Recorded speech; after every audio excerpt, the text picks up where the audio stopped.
주일에 하나님께서 저와 여러분에게 주시는 말씀입니다. 신약성경 마태복음 21장입니다. 마태복음 21장 1절에서 11절까지 말씀입니다. 이 말씀을 봉독할 때에 우리 하나님께서 음성을 함께 듣습니다.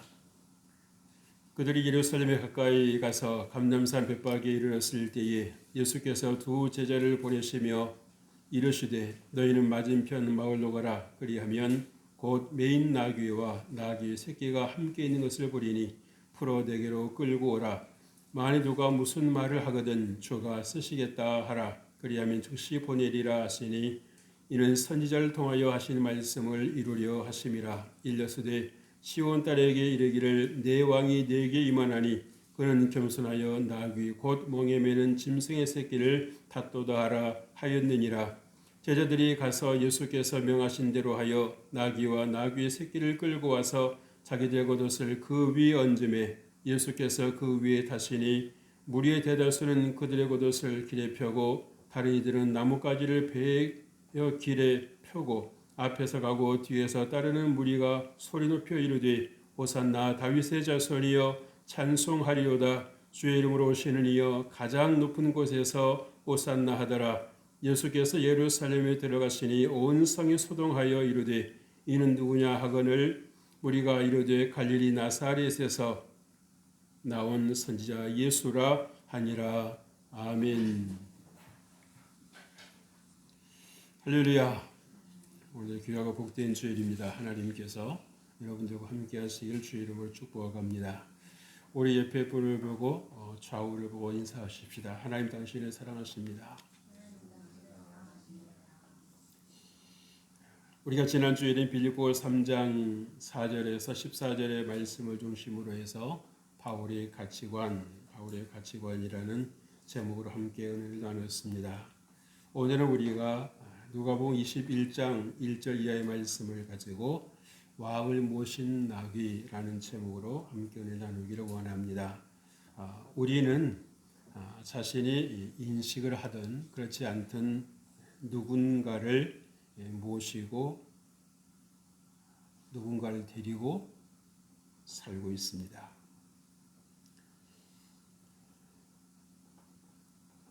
과연 나는 누구를 모시고 내게 주어진 인생을 살아가고 있는가? 사람은 끊임없이 자신의 인생의 주인 노릇하는 시도를 해왔습니다. 그래서 정말 그렇게 살면 온전할 것 같고 그렇게 살면 될 것 같지만 그럴 때마다 얼마나 많은 시행착오를 거치면서 또 힘들게 살아가는지 모릅니다.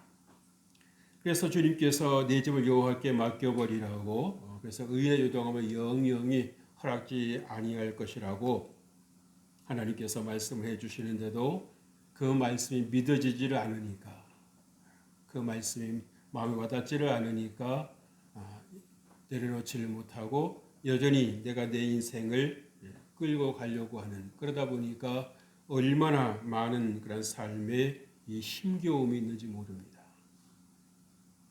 그래서 어느 때는 불안하기도 하고 어느 때는 두렵기도 하고 내가 나를 정말 언제까지 감당할 수 있을까?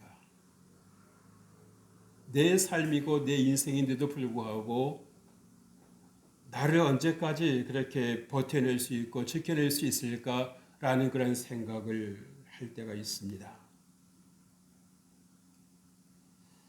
평소에 기도하는 사람이요 또 하나님과 동행하는 사람이라고 하면 어떤 그러한 문득 생각이 들지라도 내가 지금 무슨 생각을 하고 있는 것인가? 그래서 더 기도의 자리로 할 것입니다. 하나님은 오늘 나에게 어떤 말씀을 들려주실까라는 생각을 가지고 말씀을 펼 것입니다. 그러면서 내가 순간이지만 내가 하나님 떠나 있었구나. 내 힘으로 살아보려고 했었구나 라는 생각을 깨닫게 되고 하나님께로 다시금 돌이키는 것을 볼 수 있습니다. 여러분 인생은 성경을 통해서 주님께서 말씀해 주셨지 않았어요? 여러분, 성경이 무엇입니까? 인생 매뉴얼입니다. 인생 사용 설명서입니다. 우리가 어떤 제품을 보아도 제품만 오는 경우는 흔치가 않지요. 반드시 뭐가 따라옵니까? 사용 설명서가 따라옵니다. 그래서 이 설명서대로 설치를 하고 이 설명서대로 사용하면 고장나는 일이 없이 오래 쓸 수 있다는 거죠. 그런데 사용 설명서를 무시하고 급한 마음에 내 멋대로 조작을 해놓으면 어떻게 됩니까? 잘못하면 망가지는 겁니다. 그런데 그런 실수가 우리 인생에도 있다라고 하는 거 여러분 한 번 생각해 보셨습니까? 그냥 사는 대로 사는 거지 무슨 기본이 있고 무슨 질서가 있고 무슨 매뉴얼이 있어. 내 인생은 내 거야. 하고 어떤 그런 생각을 가지고 살아가는 일들이 있어요. 그러면 잘 돼야 되지 않겠어요? 어떤 문제를 만나도 그 문제를 이겨낼 수 있고 감당할 수 있고 그렇게 버텨낼 수 있다고 한다고 하면 무리가 없을 것입니다. 그러나 여러분의 삶에서 경험하잖아요. 여러분들의 삶에서 느껴보잖아요. 그렇죠? 남에게 말하지 않을지라도 여러분 스스로 좀 어떤 그 문제가 해결되지 않아서 밤잠을 이루지 못하고 설칠 때도 있지 않습니까?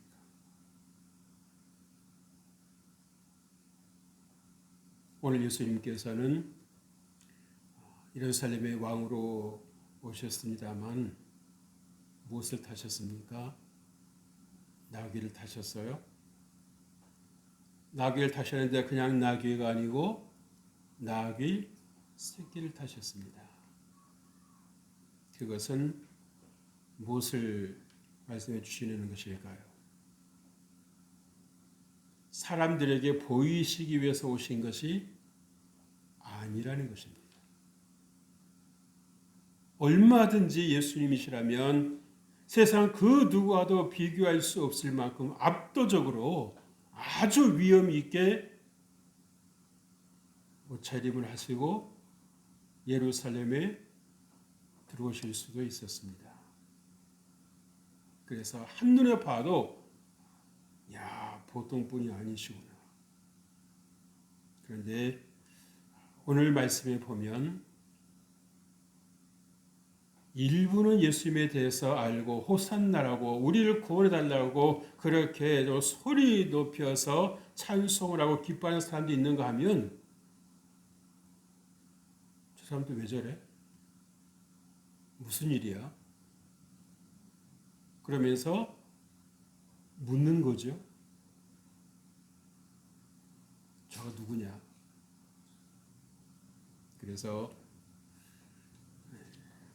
나사렛에서 나온 선지자 예수라고 그렇게 대답을 해줍니다만은 그 대답도 온전한 대답은 아니었습니다. 그래도 나귀는 예수님을 모셨습니다. 그죠? 그래서 예수님께서 가자고 하시는 대로 예루살렘 성에 함께 입성을 하죠. 그죠? 예수님께서 받으시는 영광과 비교를 할 수 없겠습니다만은 이 나귀도 어떻습니까? 간접적으로라도 그 사람들의 환호를 받은 거죠. 그죠? 그렇다고 하면 저와 여러분은 과연 누구를 모시고 살아가는가? 예수님을 모시고 살아가는 것인지 아니면은 나를 얹어놓고 내가 시키는 대로 내가 가자고 하는 대로 나를 이끌고 가고 있는 그러한 모습 아닐까 라는 생각을 해보는 것입니다. 오늘 첫째로 겸손한 나귀 짐승의 새끼를 탔다고 말씀했습니다. 이것은 단순히 그냥 어느 순간에 이루어진 것이 아니라 이미 구약 성경의 스가랴 선지자를 통해서 9장 9절에 기록된 말씀대로 예언이 성취되었다는 것입니다. 다시 말씀드리면 예수님께서 예루살렘에 입성하신 것, 나귀를 타고 입성하신 것은 즉흥적인 것이 아니라 하나님의 섭리와 계획 속에 이미 있으셨다라고 하는 사실을 분명하게 가르쳐 주시고 있습니다. 그래서 오늘 5절 말씀에 보면 시온 딸에게 이르기를 내 말이 내게 임하나니 그는 겸손하여 나귀 곧 멍에 매는 짐승의 새끼를 탔도다 하라 하셨느니라 라고 말씀을 해주고 있습니다. 여러분 우리가 이 말씀을 조금 더 좁혀서 생각해보고 구체적으로 생각해 본다고 하면 예수님께서 예루살렘의 입성은 무엇을 위한 것이었습니까? 단순히 그들만을 위해서가 아니라 저와 여러분을 구원하시기 위해서 하나님의 뜻에 순종하신 것입니다. 하나님의 뜻을 이루신 것입니다. 사실 예수님께서 예루살렘 성에 입성하신 것은 왕으로 입성하셨습니다마는 그 후에 이루어질 그런 일에 대해서는 어쩌면 피하고 싶은 모든 과정을 일련의 과정을 다 알고 계시는 예수님께서 정말 한순간에 어떤 영광이 있으시다고 해서 거기에 나귀를 타고 입성하실까? 만약 좀 외람된 말씀입니다만은 여러분의 질문을 한번 들어본다고 하면 머지않은 시간 안에 고난이 있고 고통이 있고 정말 형용할 수 없는 그러한 고난이 있는 상황에 여러분 같으면 뛰어드시겠습니까? 뛰어드시겠습니까? 들어가시겠습니까? 예수님께서 모든 것을 다 알고 계심에도 불구하고 하나님의 뜻에 순종하셔서 예루살렘 성에 왕으로 입성하신 것입니다. 그래서 몰라보는 사람도 있었지만 똑같은 예수님을 봄에도 불구하고 예수님을 알아보는 사람들이 있는가 하면 몰라보는 사람도 적지 않았다라는 사실이죠. 여러분들 예수님을 알아보십니까? 예수님이 여러분의 누구십니까? 그래서 여러분 좀 하나님께서 마련하신 그 구원 계획 속에 여러분이 동참하실 수 있게 주의 이름으로 축복합니다. 이것은 누가 시켜서가 아니라 여러분 스스로 결단하셔야 됩니다. 왜? 하나님의 자녀가 되는 것은 억지로 되는 것이 아니라는 것입니다. 때가 되었으므로 해서 하나님께서 예수를 보내심으로 약속을 이루셨습니다. 하나님은 정말 이 약속에 대해서는 철저하게 이루시는 분이십니다. 사실 하나님 편에서 하나님 입장에서 볼 때에 이 약속을 이루신다라고 하는 것은 참으로 고통스러운 일이었습니다. 알아주지도 않고 받아들이지도 않는 여전히 어둠 속에서 빛을 싫어하는 그 어둠 속에 정말 빛이신 예수님을 보내신다라고 하는 것. 그 죄로 인해서 하나님과의 관계를 끊으신다라고 하는 것. 여러분 사랑하는 사람과 이런 관계를 끊으시는 거 좋습니까? 결코 쉽지 않으실 겁니다. 그래서 예수님께서도 십자가 위에서 말씀하셨죠.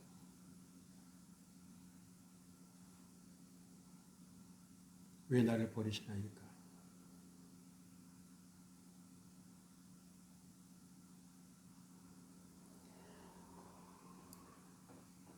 정말 여러분 우리는 아무리 자식을 사랑해도 내 팔 하나 잘라주지 못합니다.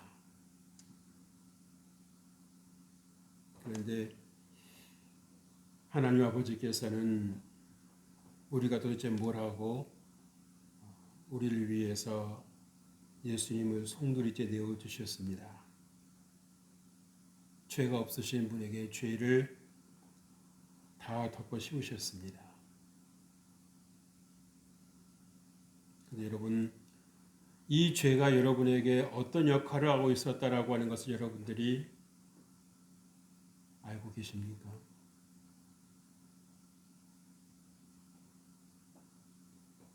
제가 여러분의 어떤 기능을 해왔다라고 하는 걸 여러분들 한번 심각하게 한번 고민해 보시고 생각해 보셨습니까? 이 죄가 어떤 것이라고 하는 것을 여러분들이 깊이 생각해 보지 않았다고 하면 정말 예수님께서 우리 죄를 대신해서 죽으시고 나를 죄로부터 구원해 주셨다라고 하는 것, 여러분들이 그것을 머릿속으로 이해하고 머릿속으로 아는 수준에 머물러 있을 것입니다. 아무 감동이 없는 겁니다. 아무 느낌이 없는 겁니다. 그랬나 보다. 그랬나 보다.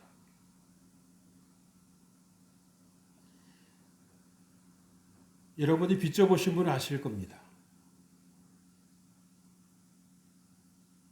매달마다 이자 갚아야 되고요. 엊그제 갚은 것 같은데 또 날짜가 돌아오고요. 근데 그 빚은 언젠가는 갚을 수 있을 겁니다. 다 청산할 수 있습니다. 그러나 여러분, 죄라고 하는 것은, 죄의 빚은 내 힘으로는 갚을 수가 없습니다. 해결할 수가 없습니다. 죄의 삭은 사망이라고 그랬습니다. 내가 죽어야 끝나는 것입니다. 그런데도 불구하고 우리가 죽지 않고도 그 죄의 문제를 해결할 수 있는 길을 예수님께서 열어주신 것입니다. 그래서 그 죄의 짐을 내게 다오. 내가 다 받아주마. 너는 죄에서 놓여서 평안할지어다. 그리고 새로운 삶을 살아가라. 새로운 인생길을 걸어가라고 주님께서 우리에게 기쁨으로 인도해 주신 것입니다. 그 여러분들, 우리가 정말 하나님께서 공짜로 주면 우리가 누구 공짜로 우리가 받는 것처럼 생각을 하는 경향들이 있어요. 그죠? 그러나 여러분들 한번 그거에 대해서는 생각해 볼 필요가 있습니다. 내가 쉽게 받지만 이건 쉬운 것인가? 하나님께서 그 어떤 것과도 바꿀 수 없는 소중한 선물을 우리에게 주셨는데 이 선물이 내게 오기까지 모든 과정을 여러분들 한번 생각해 보십시오. 거저된 것인가? 그렇다고 하면 정말 하나님께서 날 이토록 사랑하셨는가라고 하는 것을 여러분들이 정말 여러분 마음속으로 뼈가 저릴 만큼 느끼신다고 하면 여러분 인생 그렇게 하시지 않을 것입니다. 내 인생 내 것이 아니었어. 나는 이미 죽은 사람이었어. 살았으나 산 것이 아니라 죽은 인생이었어.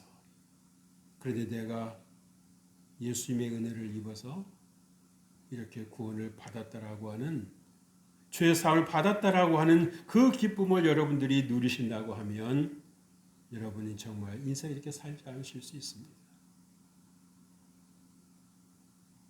여러분 한 주간 사시면서 감사 얼마나 하셨습니까? 감사 일기를 써보시라고 권면을 드렸는데 실천하고 계십니까? 아니면 감사할 게 없어서 쓸 게 없습니다. 그럼 여러분 정말 여러분 하나님의 은혜를 여러분 가볍게 여기는 것입니다.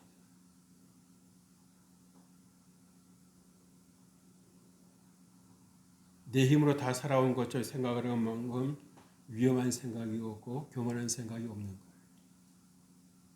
그러나 여러분 교만은 뭐라고 그랬습니까? 패망의 선봉이라고 그랬죠. 거만한 마음은 넘어짐의 앞잡이라고 그랬습니다.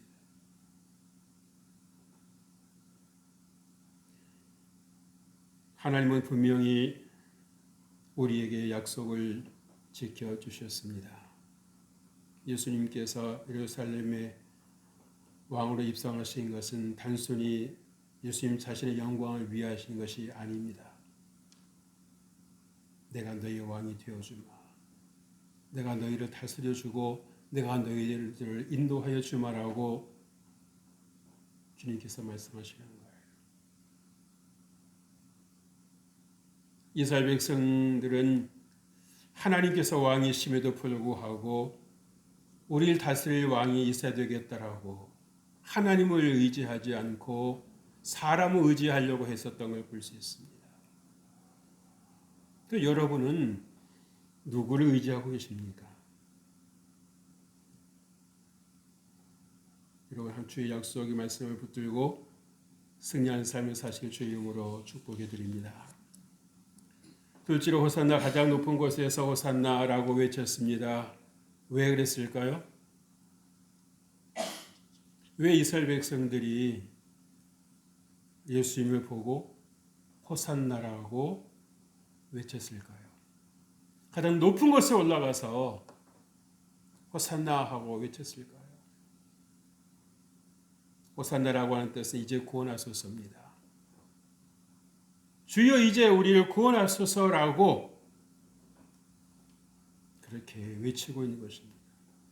그렇다고 하면 이스라엘 백성들이 지금까지 어떤 삶을 살아왔을 거라는 것을 생각해 볼 수 있는 거죠. 뭔가 부족함이 있고 뭔가 어려움이 있고 뭔가 힘든 일이 있으니까 뭡니까? 이 어려운 삶에서 이러한 인생의 길에서 우리를 구원하여 주옵소서라고 간절하게 부르짖고 있는 것입니다.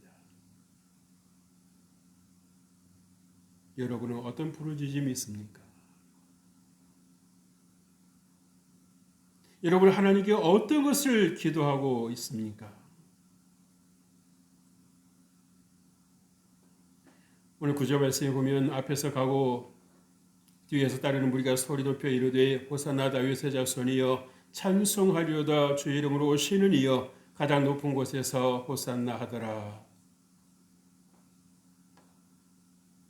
비록 이스라엘 백성들이 유대인들이 정확하게 예수님의 어떤 정체성을 제대로 알지 못한 채 로마로부터 그 로마의 식민지로부터 자신들을 구원해 주실 것이라 믿었던 것이지만 오늘 우리가 이 말씀 속에서 보아야 될 것은 뭡니까?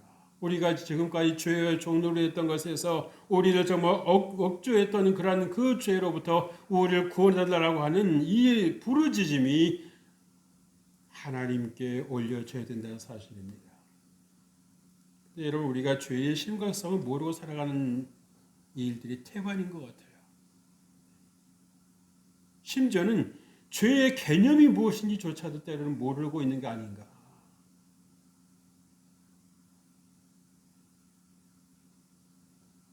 혹시 그런 생각 해보십니까? 유대인들의 예수님 환경은 그들의 삶을 힘겨웠음을 보여주는 것입니다. 그죠?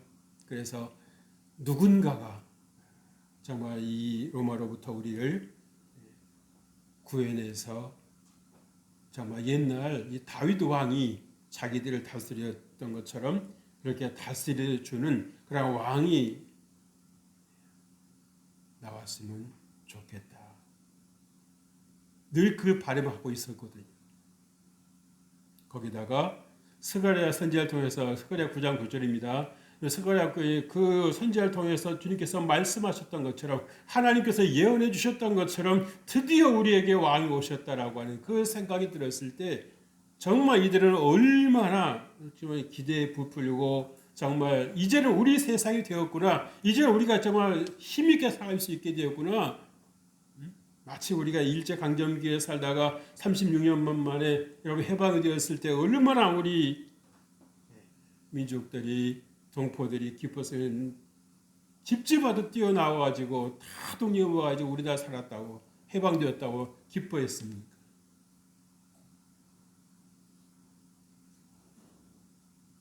그때도 나라의 해방을 위해서 수고했던 분들이 있으셨죠. 마찬가지로 여러분 우리가 죄와 사망의 권세에서 해방된 것은 거저된 것이 아니라 어느 날 갑자기 뚝 떨어진 것이 아니라 예수님의 그 십자가의 은혜가 있으셨다는 것입니다.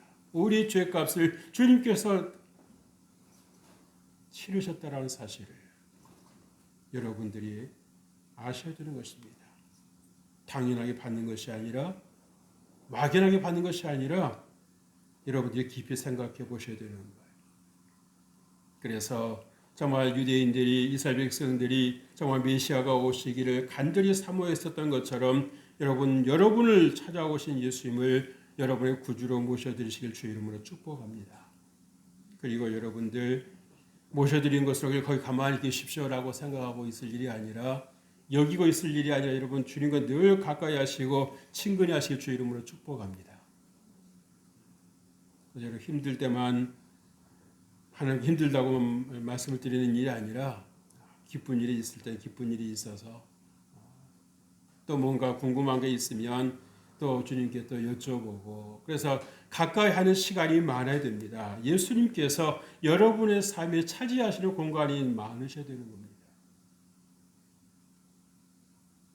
여러분 마음 공간에 예수님께서 차지하시는 그런 공간이 얼마나 됩니까? 얼마나 비중을 차지하고 있습니까?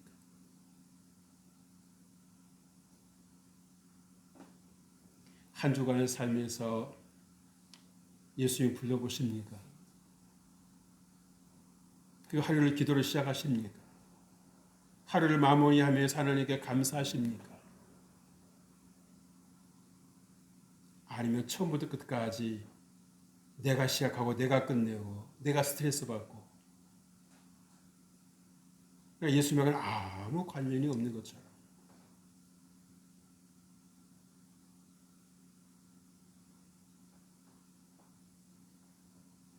그 삶이 여러분을 무기력하게 하는 것입니다. 예수님을 떠난 그 삶이 여러분을 공허하게 만드는 것입니다. 우리 인간이 대단한 것 같습니다만은 그리 대단하지 않아요. 그렇게 하나님 마음에 합한 사람이라고 하나님께서 두둔하셨던 다윗 왕도요. 순간 어떻습니까? 하나님과 동행하는 것을 놓쳤을 때에 세상 사람도 하지 않는 그 죄에 빠지는 걸 볼 수 있습니다. 다윗 왕이 그런 죄를 지을 거라 누가 생각하겠습니까? 다른 사람은 몰라도 하나님으로부터 그런 인정을 받은 사람이니까 죄에서는 자유로울 거야. 그런데 그게 아니었습니다.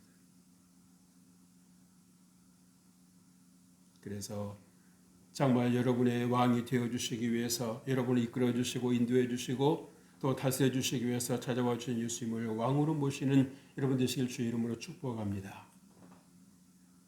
그 삶은 반드시 승리가 있습니다. 인생을 살아도 함부로 덤부로 살지 않습니다. 생각하며 살게 되고 자기 삶에 대해서 인생의 질문을 해보는 겁니다. 이렇게 사는 것이 전부일까? 이렇게 사는 것이 지혜일까? 하나님께서 내게 주신 능력의 모두일까? 아니면 하나님께서 내게 주신 능력에 내가 극히 일부분만을 쓰고 살고 있는 것은 아닌가? 우리가 컴퓨터도 보면은요, 용량은 엄청난데 조그만 부분만 쓰고 사용하는 경우도 많죠. 그렇죠? 그 컴퓨터를 충분히 그 용량을 잘 활용하는 그런 경우가 있는가 하면 컴퓨터는 용량은 큰데 성능은 좋은데 단순한 몇 가지만 쓰는 그런 일들.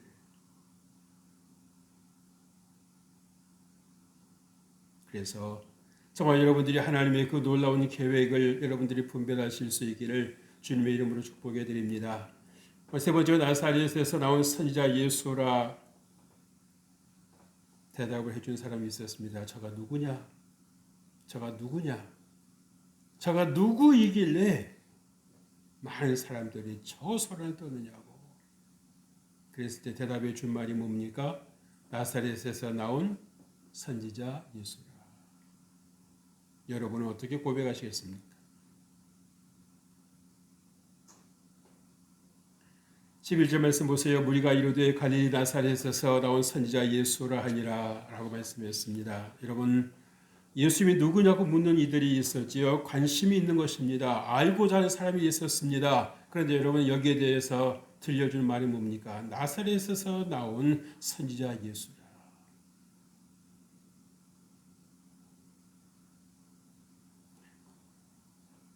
누군가 여러분의 예수님에 대해서 물어본다면 여러분은 어떻게 대답을 해 주시겠습니까? 여러분이 평소 예수님과의 관계가 유지되었을 때는 예수님이 이러이러한 분이십니다. 예수님께서 내 인생을 이렇게 치유해 주셨고 인도해 주셨습니다. 나를 인생을 이렇게 새롭게 살게 해주셨습니다. 내가 그렇게 지금까지 소유형의 인생을 살았지만 이제는 존재형의 인생을 살아갈 수 있도록 하나님께서 내 생각을 바꿔주셨다라고 하는 그러한 고백을 할 수 있는 것입니다. 얼마나 많은 사람들이 손에 쥔 걸 가지고 때로는 안심했다가 때로는 불안해했다 합니까? 그러니까 뭡니까? 자기의 주인이 아닌 거예요.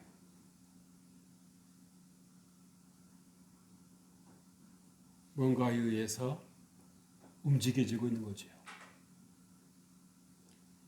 예루살렘이 온성에 소동했다고 말씀했습니다. 여러분 이렇게 무엇이 말해주는 겁니까? 단순히 그냥 사람이 웅성웅성하고 시끌벅적한 정도의 그런 것일 수 있지만 우리가 여러분 조금만 더 영적으로 생각을 해보고 하나님의 어떤 그 섭리하심 속에서 본다고 하면 어둠이 떠는 것입니다. 빛이신 예수님께서 이 예루살렘 성 안에 들어오심으로 인해서 어둠이 더 이상 지배를 하지 못하고 더 이상 힘을 쓰지 못하면서 여기서 어둠이 떠오는 것입니다. 정말 예수님께서 여러분의 인생 안에 들어오셨을 때 여러분 안에 떨림이 있습니까? 정말 여러분 내가 믿고 살았던 모든 것들이 정말 혼동이 오고 혼란스럽고 도대체 뭐가 뭔지 갈피를 못 잡을 그러한 때가 여러분 없지 않았습니까?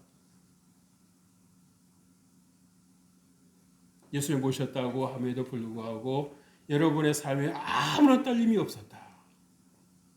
아무런 혼란이 온 적이 없었다.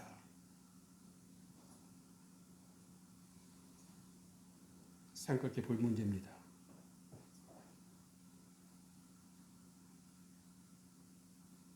아무런 떨림이 없고 아무런 소동이 없는데 어떤 변화를 기대하겠습니까? 내가 바뀌어야 된다는 생각을 할 수가 있겠습니까? 아닙니다.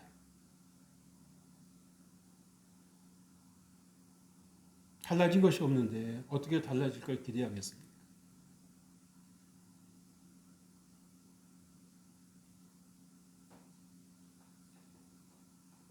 지금까지 내 뜻대로만 살아왔던 내가 여러분 예수님 앞에 떨리실 수 있길 주 이름으로 축복합니다. 그래서 자기도 자기의 그 떨리는 걸 주체할 수 없을 정도. 내가 왜 이렇게 떨릴까?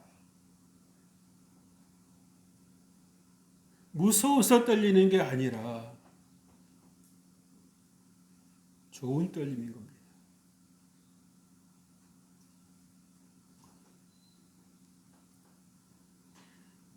예수님께서 예루살렘 성에 들어오셨습니다. 이것은 우리가 좀 더 깊이 생각해 보면 예수님께서 여러분 안에 들어오셨습니다. 영접하시겠습니까? 여러분의 구주, 여러분의 하나님으로 모셔 드리시겠습니까? 아니면 계속 문 밖에 서 계시면서 놓고만 하시겠습니까? 아직은 아닙니다. 아직은 아닙니다. 그러면서 여러분 문도 안 열어드리고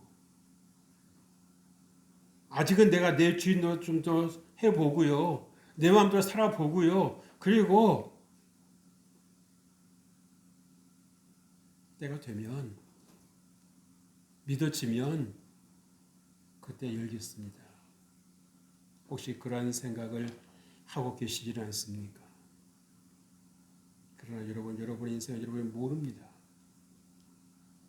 언제 어느 때 어떻게 될지 알 수 있습니까? 없습니까? 없습니다. 요즘에 심심찮게 들리는 말이 심장마비로 돌아가시는 분들이 많다고 그래요.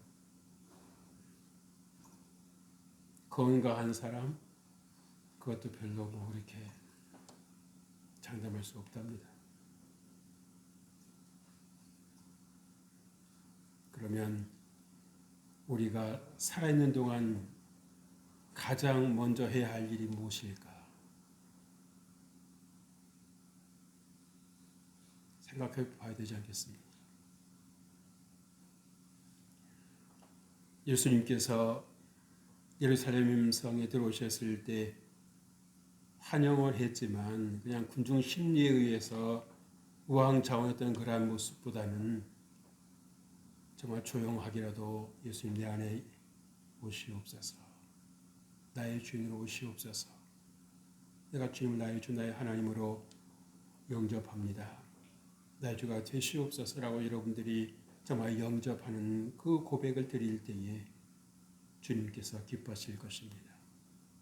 주님께 여러분의 삶에 오셔서 여러분을 인도하시고 여러분을 지혜롭게 하실 것입니다. 내가 갈 수 없다고 포기하고 무기력하게 살아왔던 지난 날에 주님께서는 아니다. 내가 너와 함께 할 것이야. 내가 너를 도울 것이야. 라고 주님께서 말씀해 주실 것입니다. 그럼 여러분의 생각이 달라질 겁니다. 지금까지 할 수 없다고 생각했던 것들, 그래서 도전도 해보지도 않고 조금 더 다른 생각도 해보지도 않았던 그 삶 속에 하나님이 새로운 생각을 넣어주시고 하나님 나와 함께 하신다고 하면 이것도 할 수 있지 않을까? 저것도 할 수 있지 않을까? 라는 생각을 가지고 살아갈 수가 있게 된다는 사실이죠. 그래서 정말 이 나귀는 왕이신 예수님을 모셨던 것처럼 그는 그래도 누군가 끌어와서 그런 거 있다는 거잖아요. 그죠? 그러나 여러분들은 생각할 수 있으니까. 생각할 수 있으니까. 스스로 예수님을 여러분이 모시고 그래서 그 은혜 안에 살아가는 모두가 되시길 주 이름으로 축복합니다. 하나님 아버지 감사합니다. 주님께서 우리에게 찾아와 주시니 감사합니다. 우리의 마음을 열고 예수님을 나의 주 나의 하나님으로 나의 왕으로 모시고 이제는 주님의 뜻을 따라서 말씀에 순종하며 사는 복되고도 힘있는 삶을 살아가는 저들 저에게 하여 주옵소서. 예수님 이름으로 기도합니다. 아멘.